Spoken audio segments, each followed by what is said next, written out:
আমি একজন সরকারি কর্মকর্তা, কাজের বিনিময়ে ব্যবসায়ীরা না চাইলেও স্পিড মানি বলে টাকা দেয়।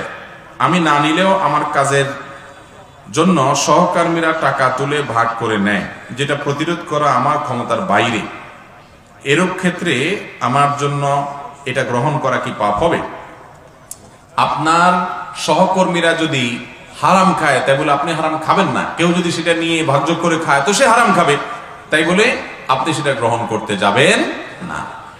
সাধারণত এই জাতীয় যারা ঘুষ দেয় তারা কিন্তু আপনার বলে কয়ে দেয় যে ভাই আমি কিন্তু খুশি হয়ে দিলাম। আমরা মনে করি ঘুষটা খুশি হয়ে দিলে বোধহয় জায়েজ হয়ে যায়। ঘুষটা খুশি হয়ে দিলেও না জায়েজ, আর না খুশি হয়ে দিলেও কি না জায়েজ। ঘুষ কোনো অবস্থাতে হালাল হবে না। এদেশে ঘুষখোররা যারা ঘুষ খায় আমরা শুধু একচেটিয়া তাদের দোষ দেই। তাদের তো দোষ আছেই, মূল দোষ তাদের। কিন্তু অনেক সময় ঘুষ যারা দেই আমরা সাধারণ মানুষ, কাজের জন্য যারা যায়, তাদের দোষ অনেক সময় বেশি থাকে।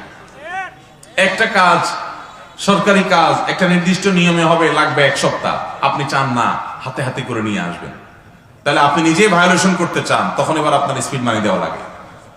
তো এগুলো করা আমাদের উচিত না। বরং সুদকে আল্লাহ রাব্বুল আলামিন হারাম করেছেন, যেমন ঘুষকে আল্লাহ তাআলা হারাম করেছেন, বিধায় এটা কোনোভাবেই গ্রহণ করা যায় হবে না।